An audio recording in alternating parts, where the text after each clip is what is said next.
Halo semuanya, perkenalkan kami dari kelompok 8. Di sini kami akan memenuhi tugas hukum organisasi perusahaan dan pemerintahan. Dengan kami, kelompok 8 akan membahas tentang kompetensi pengadilan niaga dan etika profesi kurator pada setiap segmennya, dan kita namai podcast ini adalah Pasundan Legal Talks. Bersama saya Muhammad Eka Sekolah NPM 23.304 sebagai host di podcast ini. Dengan saya Nazila Safira NPM 23.390. Di sini saya menjadi perwakilan pengadilan niaga dalam podcast ini. Dengan saya Fajar Rayhan Palevi dengan NPM 23.343 sebagai narasumber kedua perwakilan kurator di podcast ini.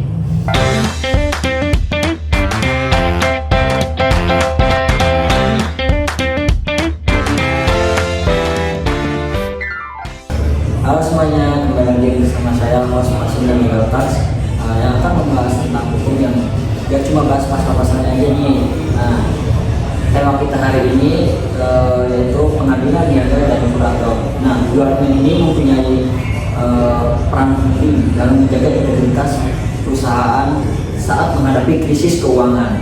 Nah, saya hari ini ditemani oleh dua narasumber. Yang pertama ada perwakilan dari pengadilan niaga dan yang kedua ada narasumber perwakilan dari kurator. Nah, yang pertama bagaimana tanggapan tema tentang topik hari ini untuk narasumber satu? Oke, baik. Halo semuanya, senang banget bisa ikut podcast kali ini. Menurut saya untuk tema hari ini mengenai kompetensi pengadilan niaga dan etika profesi kurator itu sangat menarik, dan semoga kedepannya bisa memberikan pengetahuan dan untuk bagi orang-orang yang sudah mengetahui secara belum mendalam dan juga yang awal gitu. Bagus banget.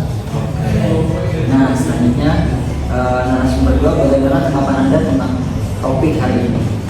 Halo semuanya, untuk topik hari ini cukup menarik dan kita akan bisa bahas lebih tuntas, lebih dalam.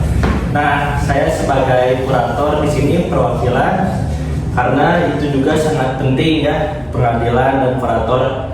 Nah, kalau salah satunya tidak ada kesepakatan yang harus dijalani bareng, itu ada bisa kekecewaan yang terjadi ke pihak yang lain.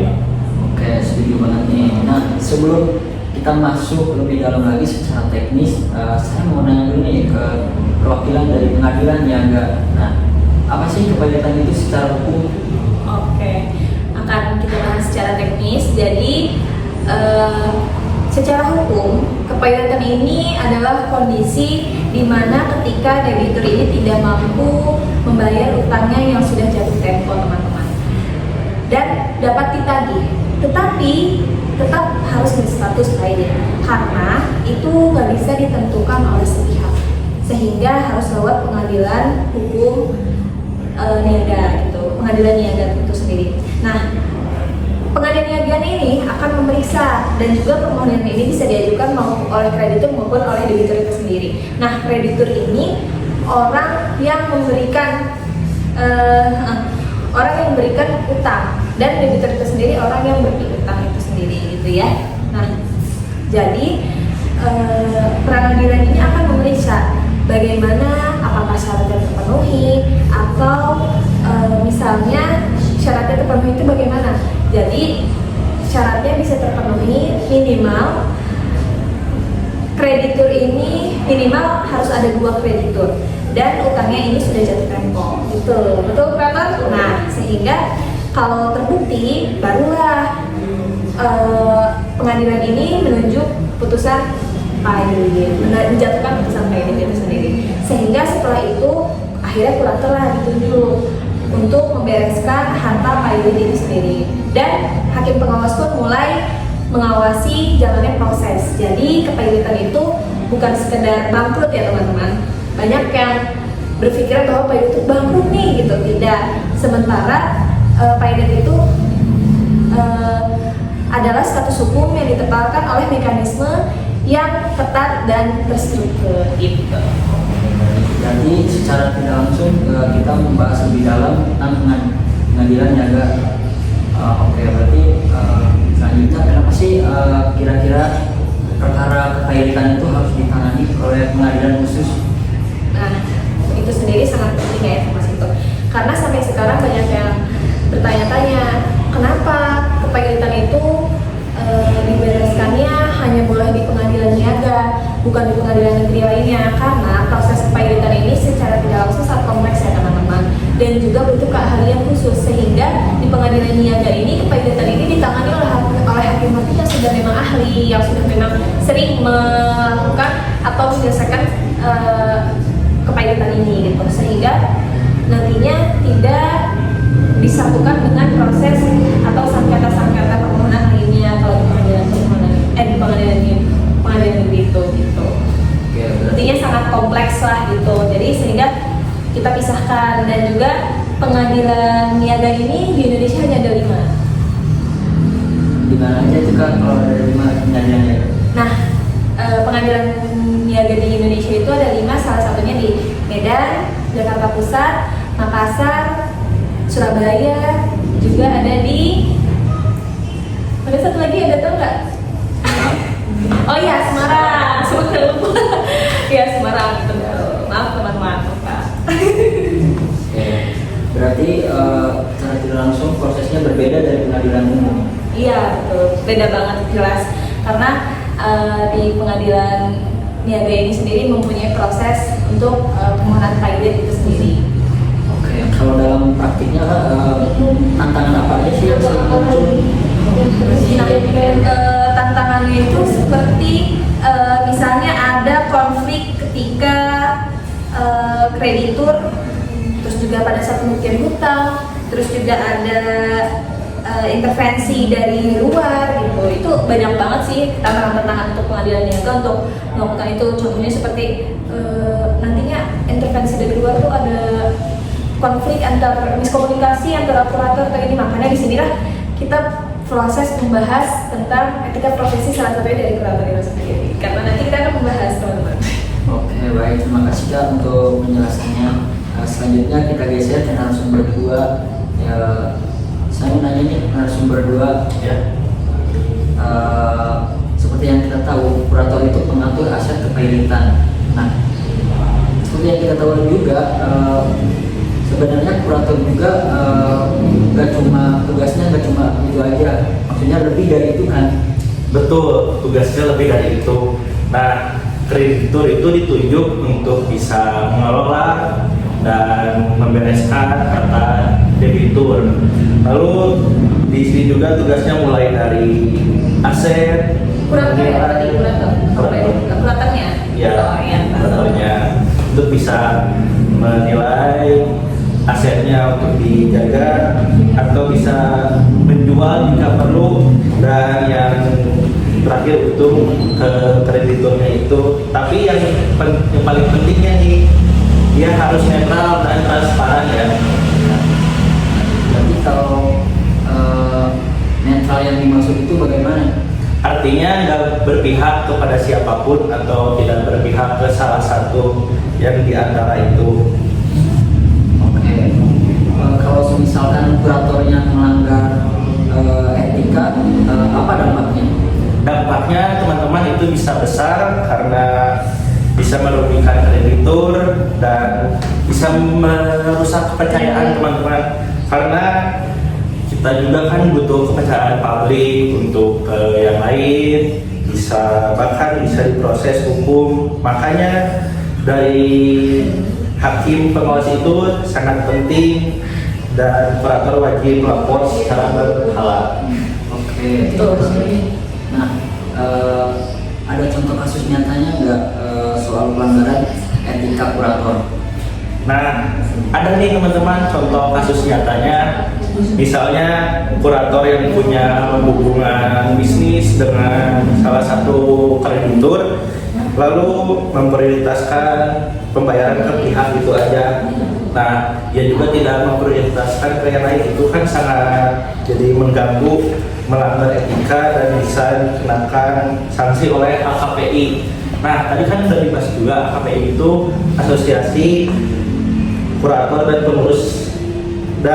Pengurus Indonesia, yaitu organisasi profesi yang mewadahi para kurator dan pengurus dalam perkara di kepailitan ini teman-teman, dan penundaan kewajiban pembayaran utang PKPU di Indonesia.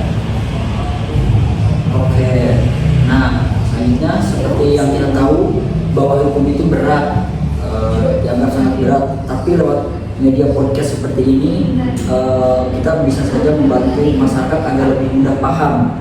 Menurut kalian tantangan utama apa aja dalam menyederhanakan istilah hukum?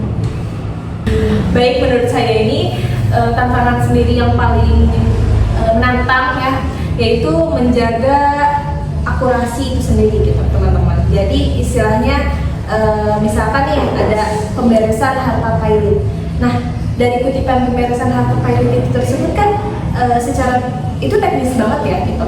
Jadi kita tuh harus cari cara bagaimana orang awam ini bisa ngerti tanpa mengubah makna hukumnya. Setuju teman-teman, karena kita juga harus menjaga orisinilitas di podcast ini. Kita juga pakai sumber primer kayak undang-undang dan kode etik yang dari KPI, yaitu kita susun sendiri. Jadi bahkan bukan copy paste, tapi benar-benar edukatif. Jadi secara kepailitan pun tadi di dasar hukumnya ada di dasar hukum 37 Undang-Undang Nomor 37 tahun 2004 ya? Iya, betul. Itu secara ringkasnya nanti bisa kita bahas lebih lanjut.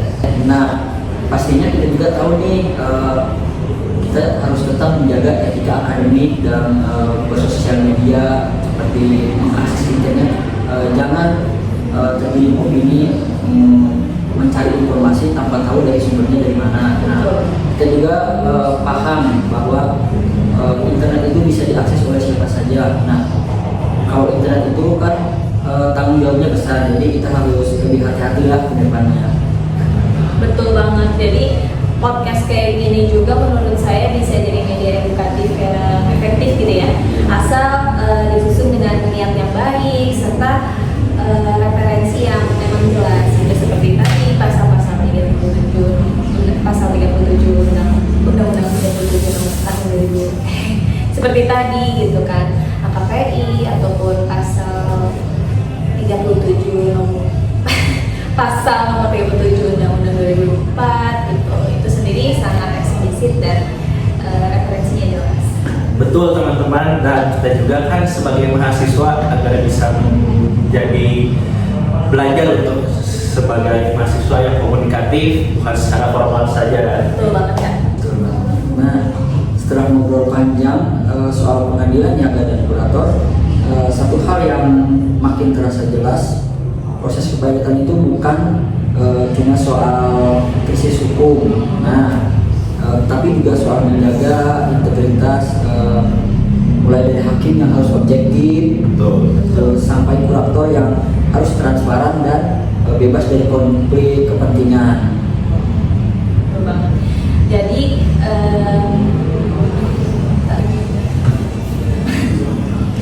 betul banget. Jadi kita nggak bisa anggap remeh peran-peran itu ya teman-teman. Jadi kayak semua peran masing-masing ini, pengadilan niaga itu garda terdepan dalam menyelesaikan sengketa utang-utang tersebut ya. Terus juga kurator, kalau prosesnya nggak adil, dampaknya juga pasti bisa banyak pihak gitu pastinya ya teman-teman. Karena kreditur, debitur dan juga debitur ini bisa berdampak ke sistem ekonomi yang ada di Indonesia. Betul banget nih kata narasumber dari perwakilan pengadilan niaga, dan saya juga perwakilan dari kurator. Itu meskipun hakim punya tanggung jawab besar, dia yang pegang kembali aset-aset pilot. Kalau dia tak jaga etika bisa muncul ketidakpercayaan, bahkan kerugian besar. Makanya kode etik KPI itu juga bisa bukan formalitas saja, tapi dari itu juga fondasi kerja profesionalnya. Oke, nah kita juga sebagai mahasiswa hukum kita juga punya peran lewat media sosial. Pastinya Legal Talks ini kita belajar menyampaikan konsep hukum dengan cara yang komunikatif dan bertanggung jawab. Nah, bukan cuma paham soal pasalnya aja nih mahasiswa hukum itu. Nah, tapi juga paham nilai baliknya. Betul banget, setuju banget sih. Karena pada dasarnya ini bukan hanya sekedar tugas kuliah ya teman-teman, tapi menjadi nilai di mana kita bisa jadi komunikator hukum yang bisa menjembatani antara akademik dan masyarakat itu sendiri. Itu sih menurut saya. Dan semoga podcast ini juga bisa jadi referensi buat teman-teman semua yang lagi belajar hukum dan atau bahkan kalian juga mahasiswa publik yang ingin mengetahui dan bisa mendalami materi ini. Ya betul banget teman-teman. Jadi bukan hanya sekedar itu, tapi kami sendiri mempunyai di sini jadinya etika profesi masing-masing dari sesuai dengan tema yang kami bahas sekarang. Ingin lebih dalam nanti kita ketemu lagi di kelas Legal Talks berikutnya atau mana? Mungkin cukup saja di sini sampai obrolannya. Terima kasih buat kalian berdua atas insight-nya. Semoga obrolan ini bisa membuka perspektif hukum dari masyarakat. Betapa pentingnya integritas dalam proses hukum. Nah, mungkin sampai di sini aja. Sampai jumpa di episode selanjutnya. Kita ketemu lagi ya Kak? Ya. Oke, kita ketemu lagi. Oke. Ya. Betul banget nih, katanya kita bakal ketemu lagi di episode selanjutnya Pasundan Legal Talks. Iya. Sampai jumpa. Sampai jumpa teman-teman. Sampai jumpa. Sampai jumpa. Bye.